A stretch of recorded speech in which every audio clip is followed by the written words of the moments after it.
share? Okay, No. well, that's not necessary. Sometimes I can take shortcuts if you've listened to me before, but where would you like to start? I understand there was a dream or some dreams you wanted to talk about. Is that right? Yes. The Okay.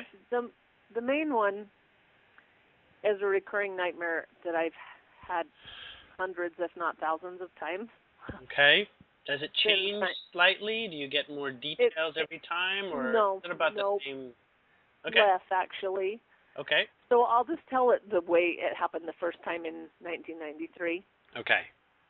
Um, I'm just really busy and I'm doing all these things, and then there's this realization of, oh my gosh, I forgot a baby, and I'm trying to figure out who the baby is and when I left it, and I'm thinking, how could I have forgot something so important even though I feel so busy? And Yeah. then, go ahead. No, go ahead. I'm following. Okay, Fine. and then, and I'm just trying to figure out who it is, and then I think I must have laid it down in the crib, but that must have been like 6 weeks ago, and then there's this overwhelming feeling of death, and I feel responsible, and then, Mhm. and now, most of the time, I don't even remember the dream. I just wake up screaming and trying to figure out who the baby is and when I left it. Okay. And the main part of it that changes is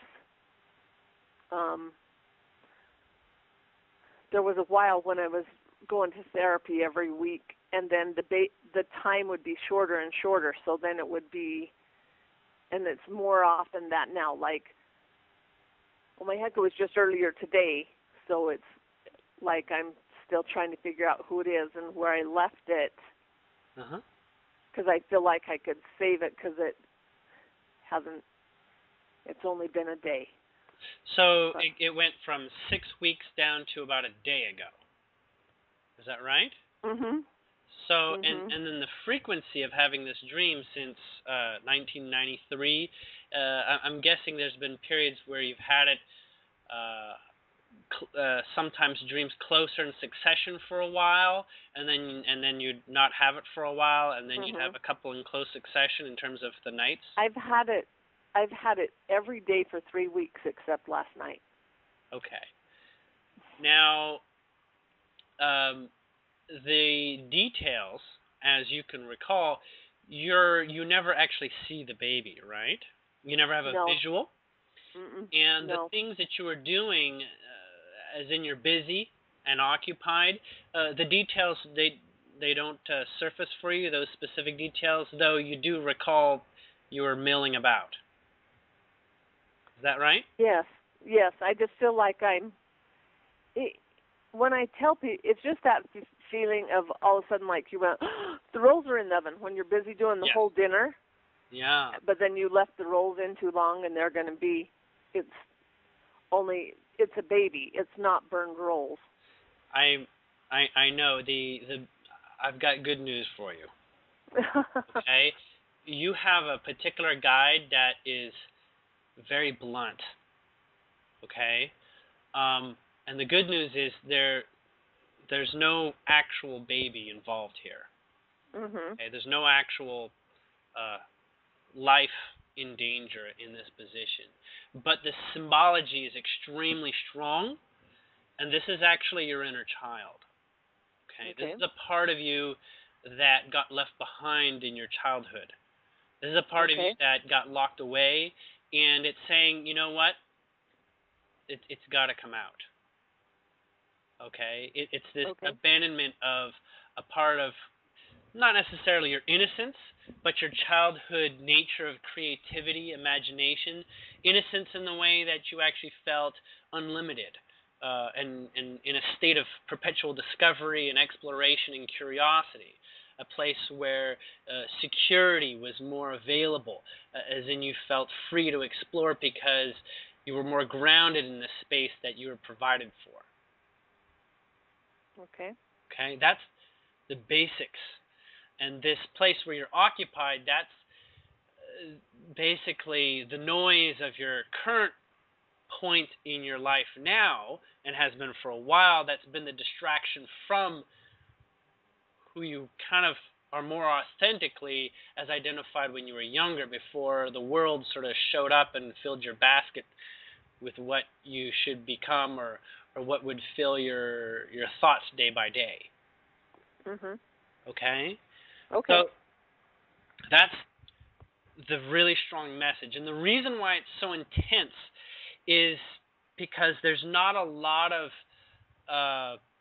we'll call it, different ways in which this guide can get a message through to you. You're not familiar with too many subtle messages. However, I'm being told you're surrounded by data that also talks to this exact theme.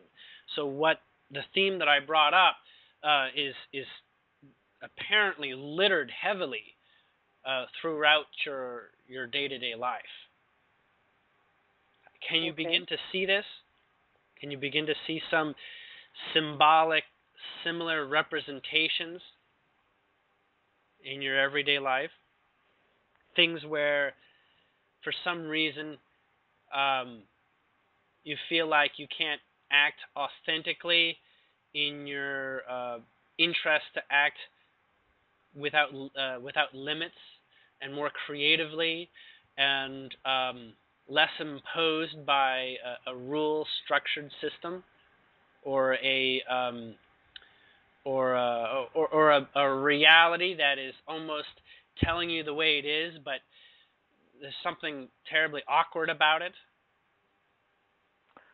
When I first had the dream, I was in a very limiting situation that was extremely difficult. I don't feel that now. What there would be self-imposed. Well, there's self-imposed, and then there's not realizing you're accepting maybe things in society that that make you feel cramped. It can be everything from, your religion starts to feel like, it's limiting you or something, or your family can do that, or your workspace might do that, or your relation. There's many different ways. Right. Right. Okay. Where you feel your creativity or your place to sort of like express yourself in a wonderful way doesn't have an outlet. Okay. Do you have an artistic outlet that you adore, that you're able to do consistently without limitation, or an idea of what that would be? Some people it's cooking, some people it's painting, some people it's gardening, right? Some people it's writing, some people it's, it can even be... It would probably be writing. I just love to learn and study. Yeah. Well, look, where is there somewhere where you feel that can't come together? Is there something going on that makes that feel like that's not easily able to do? But we're trying to narrow it down here. Yeah. I'm sure that I feel like work would come first, and and then just the responsibilities of being of everyday life. Yes. Just my family. Even my kids are all grown. Sure. So the responsibilities are different than some time ago. You said 93 is when it began. You still had family, children living with you at the time, I'm guessing?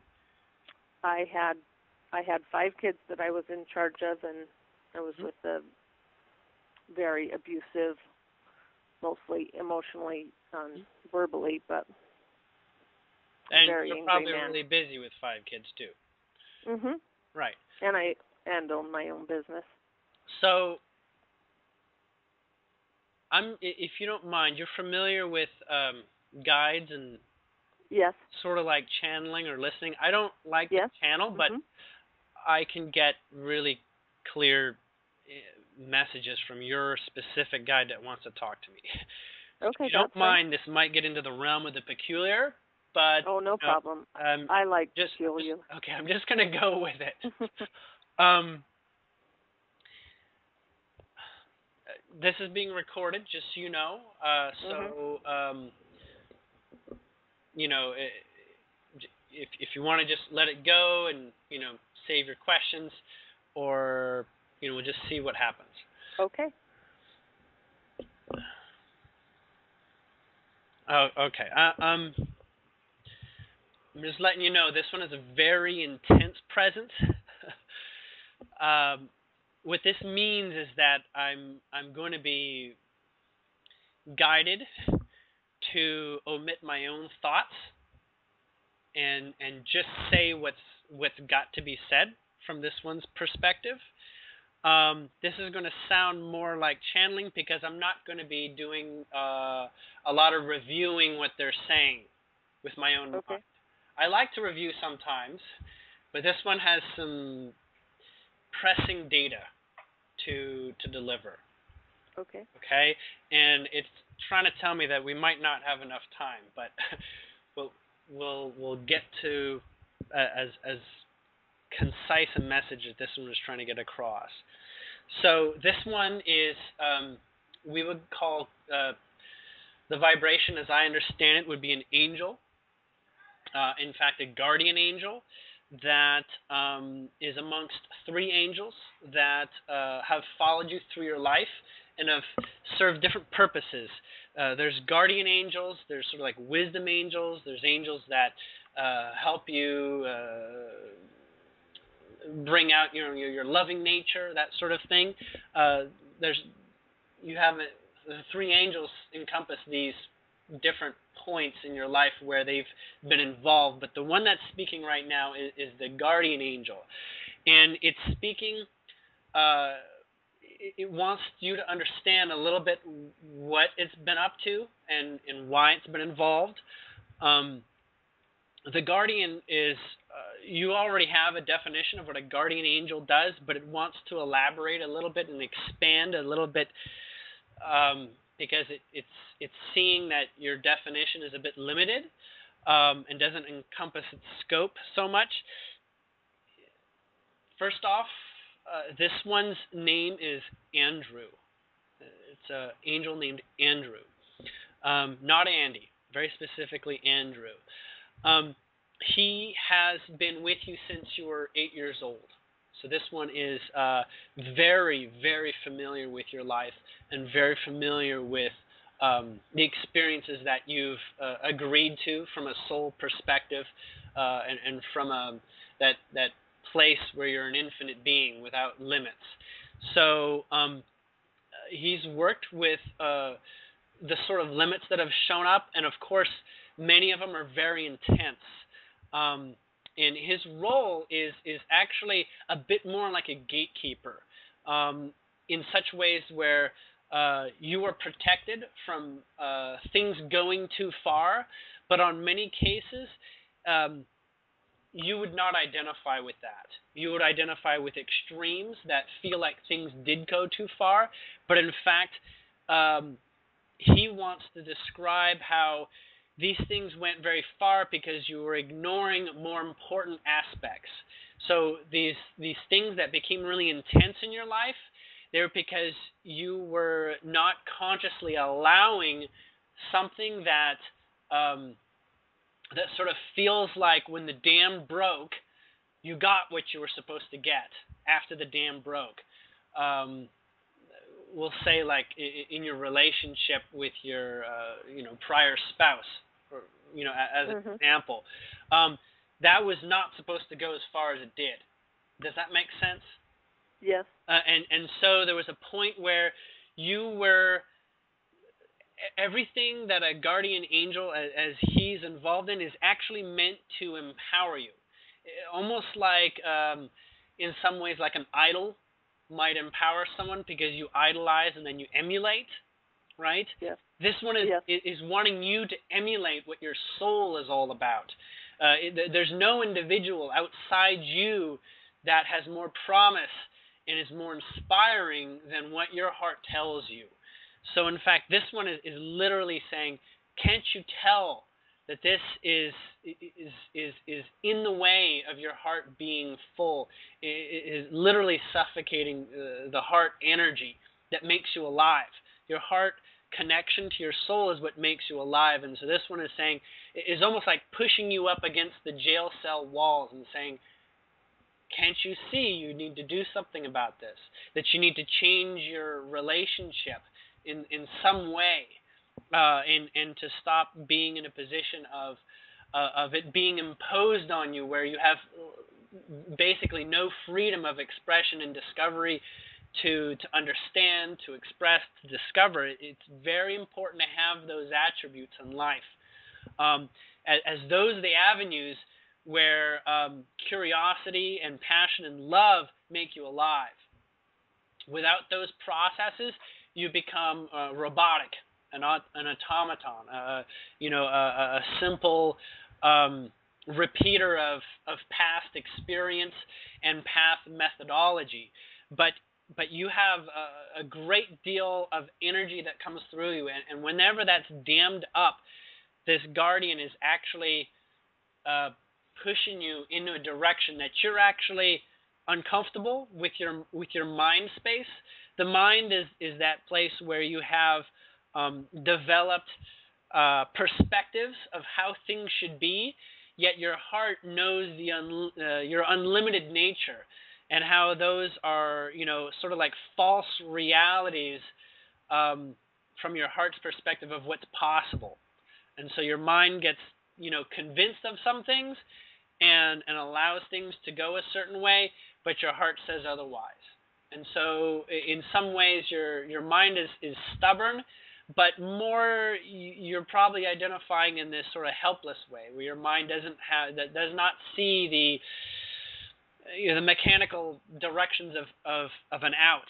Now, you have actually consciously asked for help from different sources, and in some cases from what you understand as non-physical beings or non-physical source. We can call it angels, God, whatever.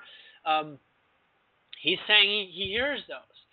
But in the place of extreme discomfort, your mind itself, it becomes the gateway of what you can hear and what you can allow. So in fact, your belief structure is like your own cage, as in a perpetuation of a reality of your own beliefs. Beliefs are meant to, and your mind is meant to establish thoughts that become consistent, so that the mind can work off predictable patterns of life. And essentially, there comes a point where your heart is screaming louder than your mind is allowing. You're familiar with these feelings? Yes. Okay. So Andrew has some very specific phrases or sentences he wants to say. I'm going to allow that now. Just give me one moment.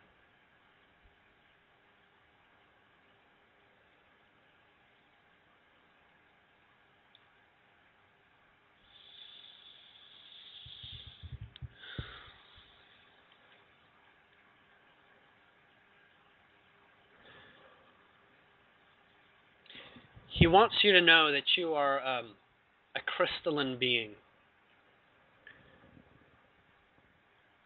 A crystalline being is a type of individual that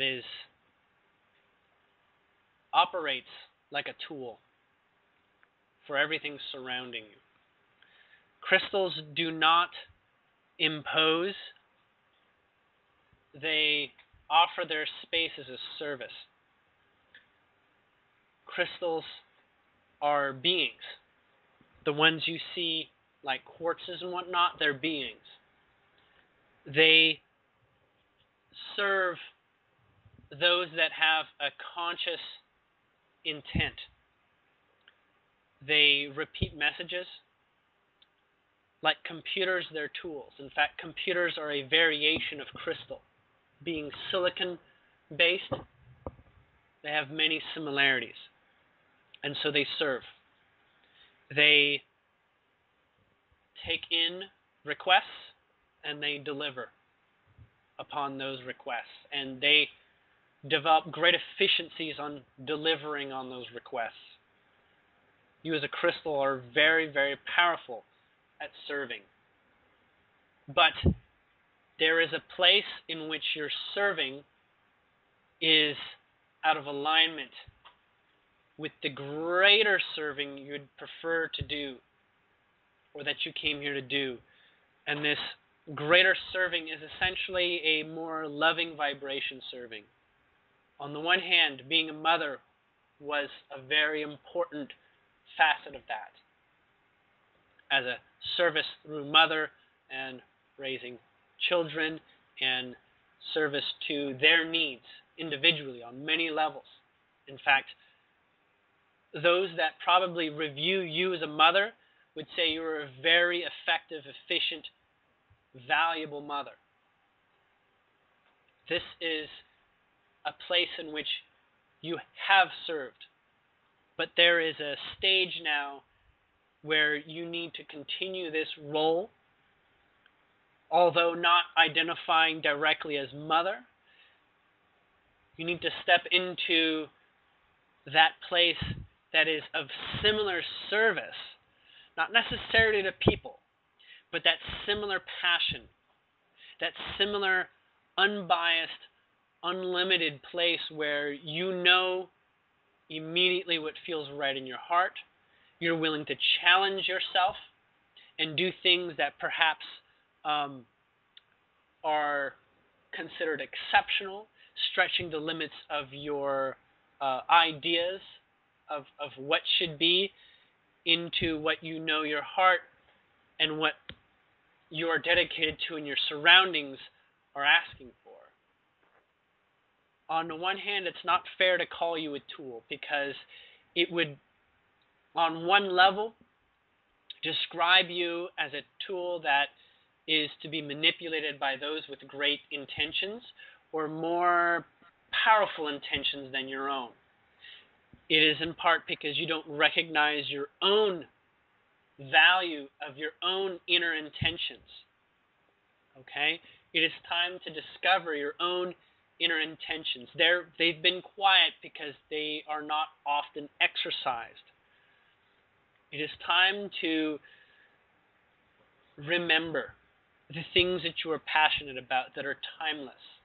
These ways that you've enjoyed expressing yourself, in many cases, independently of an audience, independently of individuals that will give you a sense of satisfaction for what you've offered. You're stepping into a place where you're offering more from a place that is less identified by your outer world's requests that are conscious to you. It is no less passionate, however. So there are things such as your occupation or such as having your own business that these offer great opportunities to do this. There's a couple things along those lines we'll call personal opportunities that feel like enterprises, and they will be very successful, extremely successful, when you're doing it for the right reasons. And one thing you identify, which is cash flow, that you don't have a clear understanding of what that it really is. It's like playing Monopoly. On one hand, you feel you're playing Monopoly, but on the other hand, you're playing a different game that has nothing to do with Monopoly. The game's, the role in terms of how money is exchanged is not how it actually is in the way that you perceive it. So, for the reasons of cash flow, you will get mixed up and lost in terms of following the purpose. As you understand, cash flow serves different reasons. It is in fact not how things serve. Heart serves. When you operate with your heart, there is cash flow. So elements like enterprising concepts and ideas simply require your heart to be in it. One moment. I'm being given a pause to ask questions on specifically what he has said because he's going to go on to another direction. Okay. Do you have questions up to this point? I don't. Okay. Is it pretty clear? Yeah. Okay. The next subject is in relation to others. This is not specifically your close relationships or your distant relationships, but there is and has been a very specific relation approach that you've had with others in your world. You've given them great levels of respect. In fact, we can say almost more respect than they deserve in many cases. This is only identified in that way because it subjugates the respect you have for yourself in the process of giving respect to another. It's as if there's a comparison when giving respect to someone else. Okay? It's a paramount importance, according to Andrew, that you respect yourself literally at the top of the food chain. This is not typical of human society to operate this way, but you know it. It's necessary in order to actually be able to offer to anyone, to have a relationship with anyone, is to actually categorize the relationship with yourself at the highest. Now, with that in mind, your mind literally has a concept of what it is to have an element of self-worship that is actually more akin to self-preservation than actual self-respect. The concepts of self-preservation are very illusionary. And it is time, and you have already begun this process of removing the illusions of what self-preservation concepts and mental concepts you've gone through in life. You've made good progress. It's time to continue this, as these are self-limiting beliefs. Self-preservation is an illusion that is perpetuated when heart essence, joy, joie de vivre, is not present. Heart can persist to give you an entire lifetime of joy if it were respected in such a way that we trusted ourselves. It's like going surfing for the first time in dangerous waters and trusting that somehow you're going to not only not die from the experience, get caught in undertows, but you're going to enjoy this. And it's going to unlock great potential for you in the trust that you have that you are actually serving the universe. This service of the universe is you being you, is you expressing heart. You bring unto reality more through your conduit as a human physical being, bringing through what your soul has experienced in other lifetimes and bringing it into specific clarity like a lens in new and unique ways. You have never had a lifetime like this. Perhaps not even close. In fact, a couple things have come into this lifetime from past lifetimes. You would call this your skills. These are things that are easy for you and natural. But there's many things in which you are to expand into the unknown. And these areas are what your soul is seeking to reap through your physical experience. And you will understand these as states of discovery, exploration, creativity, and feelings of abundance. Now, going forward, there are several things in particular that are being identified in your life right now. But I'm being given a point to pause again. Are you following all right? Yes. Okay. No questions? Do I have a question? Yes. Or I just a small one. Just when my daughter asked me, what is it that you would most want to know about your dream? I said, I feel like I need to discern if it's a warning, if it's a premonition, or if it's a manifestation of just a fear, or is it a warning? It is, according to Andrew, it is letting you know, not as a warning, but letting you know that your priorities are to change. That your understanding of this element where your creativity, that energy, that heart, that soul is supported to come out in the way that feels like as you were as a child. Okay. If you can be familiar with that state of expression, of discovery, that you actually don't have as many responsibilities as you do now, okay? That those responsibilities are much, much lighter in function and in purpose and in necessity in terms of how much attention and thought you give to them, then you are moving into a space where it's much lighter. Okay? It's literally as if many things on your current table of importance are not that important. And it's creating a squeezing. It's almost like a throat limiting expression. Now, it's not so much limiting as in causing you to lose energy, so much as you are ready to actually step out. Does that make sense? Yes.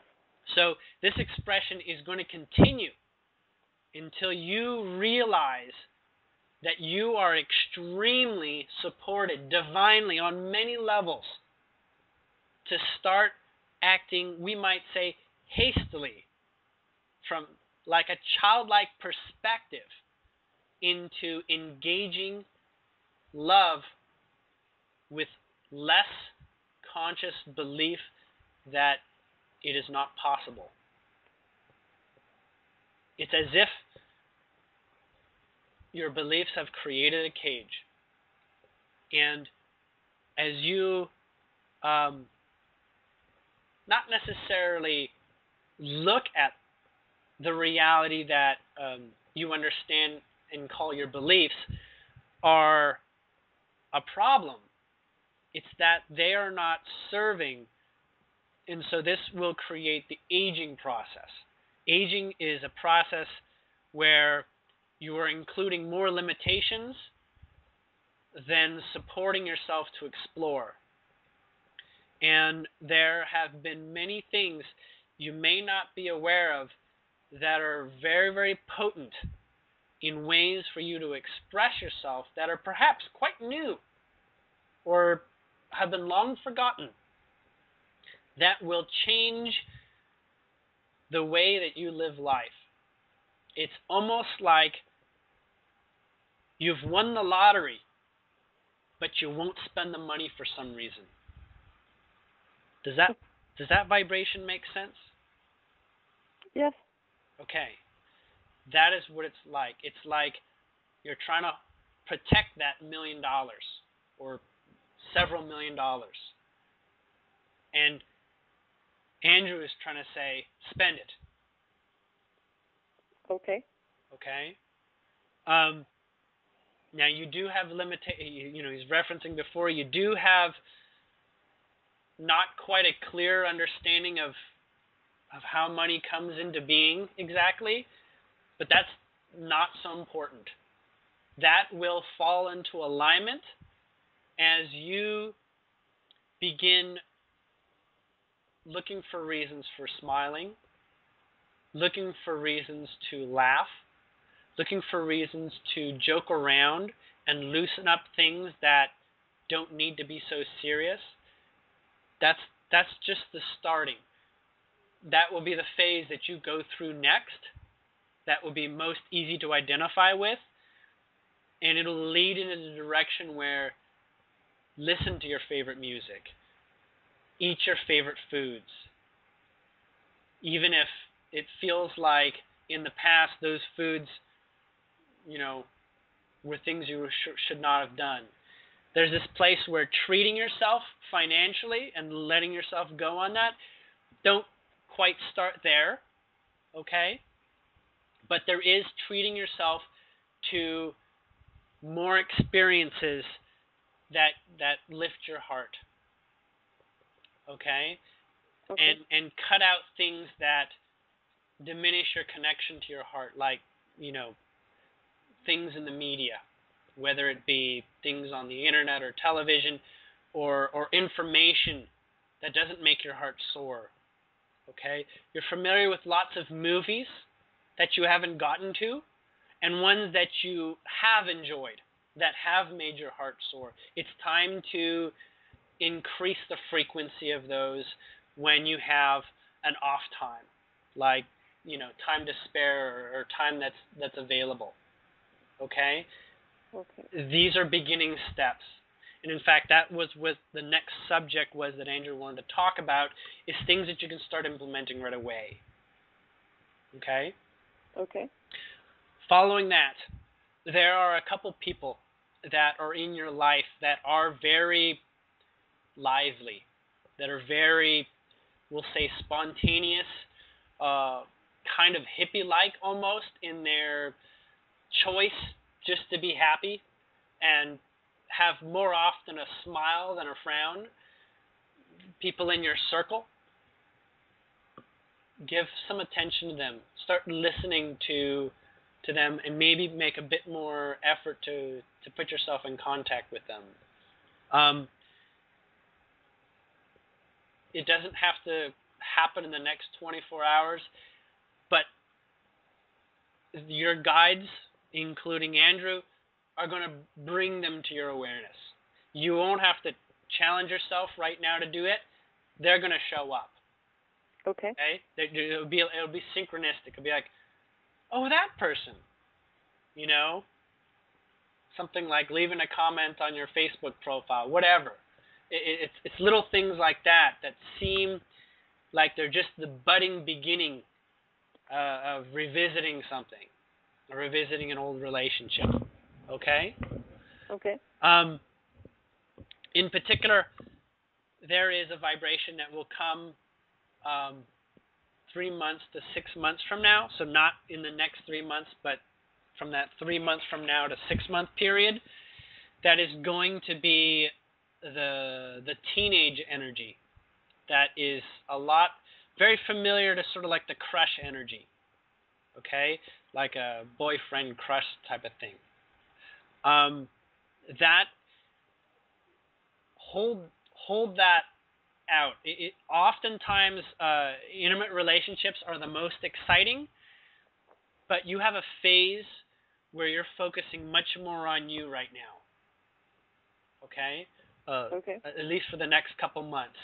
It's going to be on the periphery, and it is very exciting, but it is being organized and it's being timed for you. Not to say if you absolutely have to go down that route, please do. That means that you're going faster than the timeline that we're currently looking at right now. Okay? Timelines change based on your ability to follow that joy. There's a future that we're facing right now, and you're a very big part of it. And that's that place where you're allowed to be happy.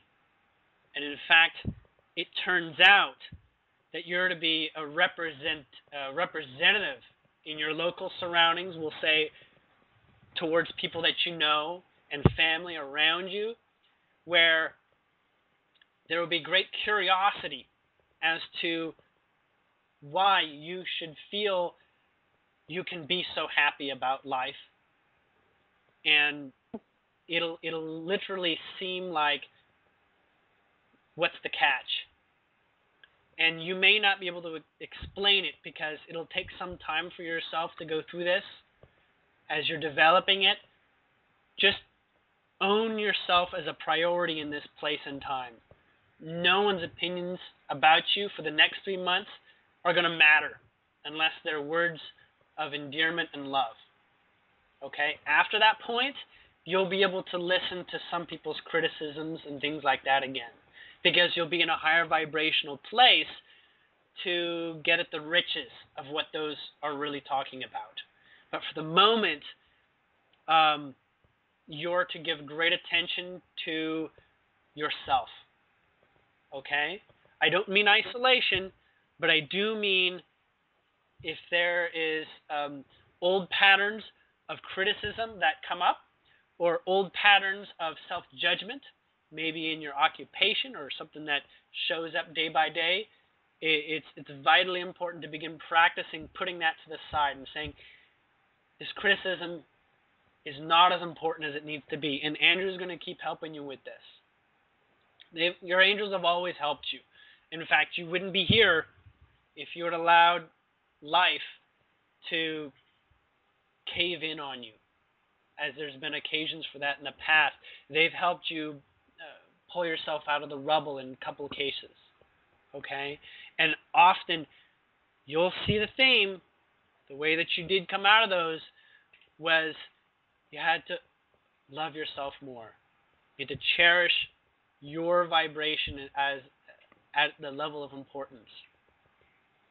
Do you recall, or maybe you will if you look back on this? Yes, that makes sense. So, if you look back on them, you will see that that is where life really comes from. Okay? That sort of stepping out of the darkness by giving personal, cherishing, loving thoughts to yourself, that is literally what living is. And you can take that beyond a basic standard of living that you're familiar with to incredible levels.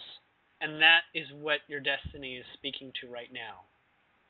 Okay? It is time. It's been held back for too long. You're much more of a listener to your outer surroundings, because that is one of your greatest skills, is to serve. But there's been a drain on your personal choice of expression and finding out what that is versus what the world is telling you you should be doing, or the world telling you what you're good at or what you should be in love with. Does that make sense? Now, yeah. There's lots and lots of messages in those things that you love. Your favorite music, your favorite movies. There's keys in there that unlock these places where you can give more attention and say, yes, I love that. Why do I love that? You know, why do I love that scene in Gone with the Wind? Give some more attention to that, and you can start to unlock those riches. There's a key there. You can feel it, and you can go into a little bit more analysis. How is something in that true for me in my life? Okay? Now, Andrew's saying something about the therapy. There is a key that is missing that can offer some great positive stability here going forward. The question he has is, are you ready to stop the therapy, or are you willing to consider not going to it anymore in the future? I haven't gone for 2 years. Good. Because he has something to say that is much better than therapy. Great. And this is literally what therapy was intending to do, but you should do for yourself. Meditate. Okay. And there's going to be a prescription right now. I'm going to try to understand. It's very detailed, but it's considered the most optimal approach for your meditation for the near future. It's a schedule of sorts. You're to meditate every day for 1 minute longer than you did the day before. And that's it. You're going to start with only 1 minute. Okay? You're going to have a timer, and you're going to set it up. You will do well to use sandalwood incense and or a candle that is obscured by a colored glass, so that you're not looking at the natural candle flame, but a candle flame through like a stained glass. So find some sort of, tea lights that can be put into sort of, like a vase or a candle holder that's like blue or green or red or whatever, and see the candle through that, and meditate with your eyes half open on the candle flame. It doesn't matter the lighting, whether it's day or nighttime. You'll find at nighttime you'll get more focus to that, but you're not to do much more than that. It's just think about the candle flame. Just try to keep your thoughts on the fact that you're looking at a candle flame. Your mind will not like this. The whole point is that your mind is not going to like this, but you're training the mind and saying, like training a dog, we're training you at how to work on a leash. This is going to be a place where you'll get answers, you'll have clarity, and your contemplations will become crystal clear when you need them. So you're training your mind for 1 minute more each day to get used to a program of beginning to listen to another part of yourself, which is obscured by your mind holding 99.99% of all the mind speak space. Okay? Mm-hmm. This is it. Practice this for 2 months. You'll be at, running at about an hour. That's probably the maximum time. But if you miss a day for some specific reason or not, you're to go as if you had done, like say you do a minute tomorrow, you miss the next day, you'll do 3 minutes the next day. Does that make sense? So if you'll add an extra minute for the day that you missed. Now, your recommended time is actually early in the morning.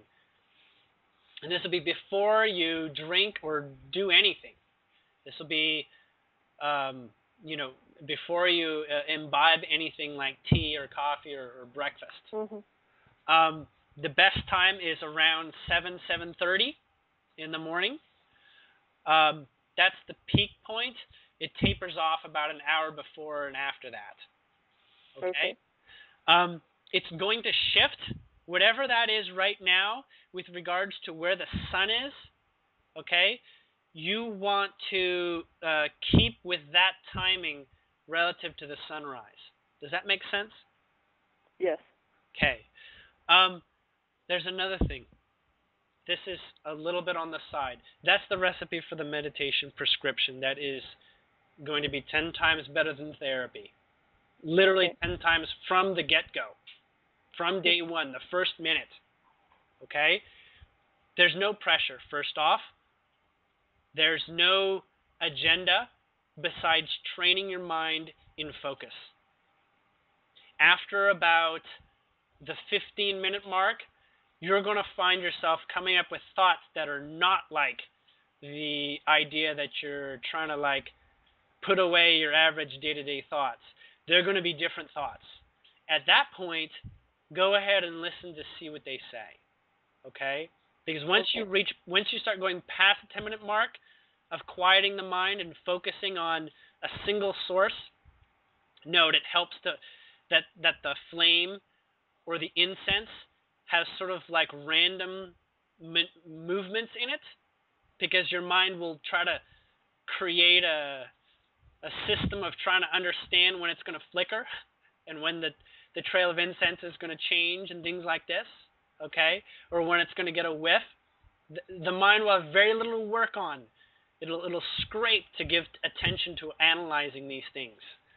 But after about 10 minutes and 15 minutes or so, You're going to start to notice a change in your mind's frequency, and different sorts of thoughts will come in. Note, however, what they are, and if it's too hard to give attention to them, you might take notes afterwards. You might be like, this came up in my meditation today. Just jot that down like a phrase or whatever. Okay? Okay. It's simply in the acknowledgement of that. If you want, the next time you meditate, you can say, okay, this is what I had yesterday. We'll just see if anything else comes up regarding that. Like, we'll continue part 2 or something. Okay? Okay. That's going to spear into many different thoughts and epiphanies, and we'll call downloads from your guides and your higher self through your soul.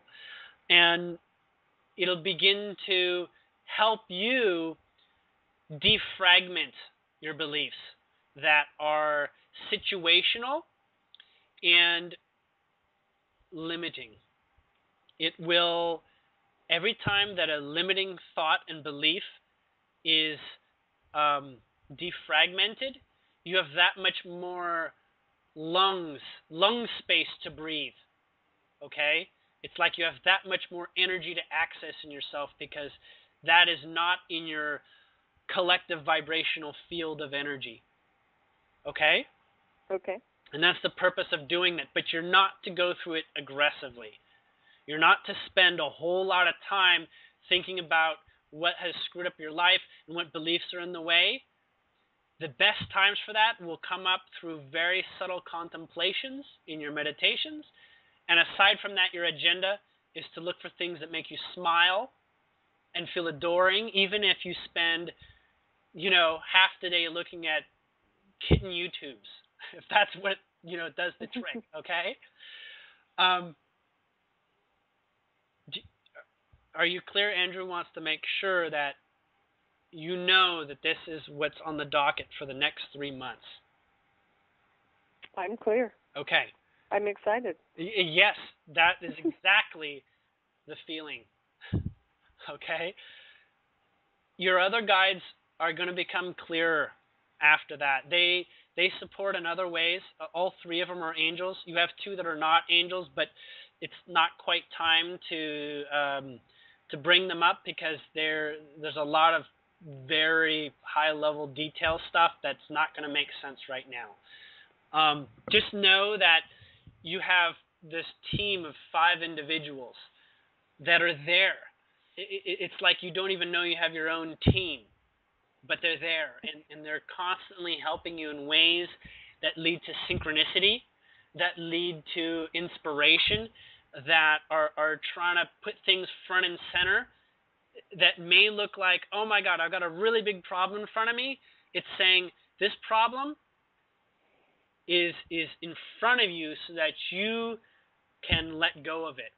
So it's literally, if it's a big problem that shows up in front of you, it's like saying this, it's time to make a joke about this. It's time to cut down this thing's importance.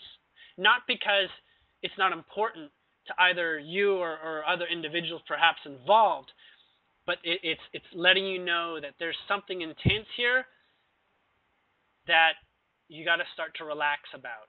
You got to start finding peace and patience with it. Okay? And It should not take a lot of effort in this. It should be almost like once you identify, oh my God, this is a really big critical deal. It's almost like when you become conscious of that, and that will come because you're spending more time meditating and finding that calm place where you're sort of like detached, and you're familiar with being detached is like, you'll find a way to become detached in that way, and you're like, okay, I'm just going to step away for a second, take a breather, kind of like when people get angry and they need a moment to go, calm down. There's lesser intense variations of that you'll begin to be able to practice more easily. Not saying that that's, necessarily what has to crop up, but you'll be ready for that. Things are going to be less intense, less painful, and they're going to begin to feel a lot easier to approach in this way, knowing that being in love and the approach to love, even if you're not ready for it, even if you're angry or super sad, that the approach to love is literally the frequency and vibration that is going to give you more answers than limits.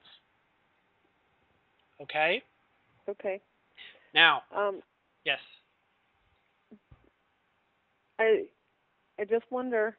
I know the meditation, having it in the morning, will help me. Is there anything I need to do before I go to sleep to There isn't set an intention or anything? There isn't at this time. However, Okay. when you set intentions before going to bed, you can literally order your guides to give you dreams on certain subjects. Okay. You're probably familiar with, you watch a movie or a television or some sort of theme goes about the day and you end up dreaming about those sorts of things, right? Yes. Yes. Well, similarly, you can give about 5 minutes and describe the dream and the storybooks you'd like to explore. Okay. And if they're loving, they're interesting, and they sound fun to you, that's your heart speaking. That is saying, yes, let's explore some of these things, even if it's exploring, a fairy tale story. It gives you a place to have a lighter experience of it. They do not foresee you having these nightmarish dreams any longer. They're saying there's been this cord cut from that, in the way that this session has brought great information to light that will give you context as to knowing that the dream space is another way of communicating with you without your mind telling you it's not important. Sometimes your dreams are very important, but that's the only place that your mind gives permission for things to show up. Does that make sense? That makes real sense. Okay. Because oftentimes if it shows up in your everyday life, you judge the experience right there and then. Okay? And you don't see the energetic symbology and energy surrounding it. You will eventually get there. You will eventually get to a place where you're feeling things beyond the words. You start listening to people. You already have this ability, but you're going to become more familiar with listening to people outside the words they say. You're already a truth magnet, and you've already practiced that with your children, as you're familiar with, but that's going to become apparent in everyday life. And as you begin to feel what people are saying more than what they're saying, not only will you be a truth magnet, but you'll have a greater level of empathy and understanding for why they're saying it and why they're using words that are not accurately describing it. It's almost like they're in prison, but they can't talk about the prison because they're afraid of making the prison worse. But you can feel where they're coming from. Does that make sense? And so you don't judge them for the concept of their prison, but you can say, I understand where you are. We don't need to talk about those specifics. Or you can acknowledge, yes, that's your story. You can stick with that for a while. But now I can feel through this relationship between you and I a little better. Right? It's like hearing better than the words they have to describe it. Well, you already have that, but it's going to begin applying to adults as you begin to judge them less for the prison they create for themselves. Yeah. You have this ability already, you know. It's just been an incredible hour, and I'm so thrilled that my daughter thought of you and set this up, and I just feel super excited. I'm pleased that I can be in service in this way, and I'm excited. I can feel those working with you, and they are sort of like giving me these loving vibrations themselves. So even just being in contact with these exciting people of sorts is sort of like helps make me feel good, makes me feel good in what I'm doing too. So I do definitely enjoy this process. There was just two quick things left to be brought up, apparently, that I'm just going to go real quick through saying. You're to let go of your diet. You have a current diet right now. I'm not being told that you need to revamp your diet or whatever, or go on, eating your favorite lasagna from now on or something like that. but you're also to loosen up things that you consider bad for you. They're not. If you feel great in the moment, focus on that and less on repercussive functions of that. Okay? Okay. The love that you give in the moment that you're enjoying the food is actually priority. It actually determines how it's going to go through your gut and how you're going to digest it. Some people, they bless their food. You already know how to enjoy your food and how to worship and enjoy the process. Apparently, you do like good food and you do like food that was prepared in love. Do this and follow this process, and you'll find yourself more towards food that is made outside of a routine, like the way restaurants do it, or locations do a system. And you're going to find yourself enjoying a lot more self-prepared food, or food that individuals that are like friends of yours make for you too. Do you see that? Probably already familiar with that. It's like the respect and energy you give to like a Thanksgiving meal, but you're doing it for yourself. It's not, you know how you love and enjoy when you make something for someone else and they enjoy your meal? Turn that around to yourself. Put that, make things for yourself. Okay? It's like your own energy makes this food, one, it makes it more effective, it'll make you more alive, and it'll give you more energy, almost like you went on a fitness regime. Okay? You're going to notice this nearly right away. Okay. In terms of the effects. The second thing, oh, interesting. Well, hold on a minute. Okay. Wasn't expecting this. Your guides are talking to other people that are listening to this recording. Are you familiar with this? That this was going to be a public recording? Yes. Okay. Because they knew, I guess. They actually have a message for other people who are going to listen to this. Oh my God! Hold on a minute. I'm like about to cry.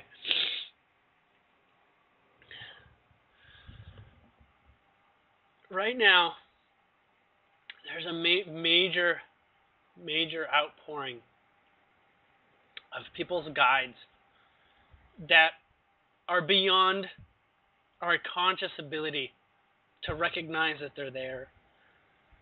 But they want to say that you look at the population on Earth and we've got billions or so people. Multiply that by like 5 to 10 in terms of spirits that are actually with us. Ancestors, soul family that are really behind us and really behind us right now in our growth and in our expanding and discovering ourselves right now. You may not see the physical effects of their actions, but they're like these cheerleaders that are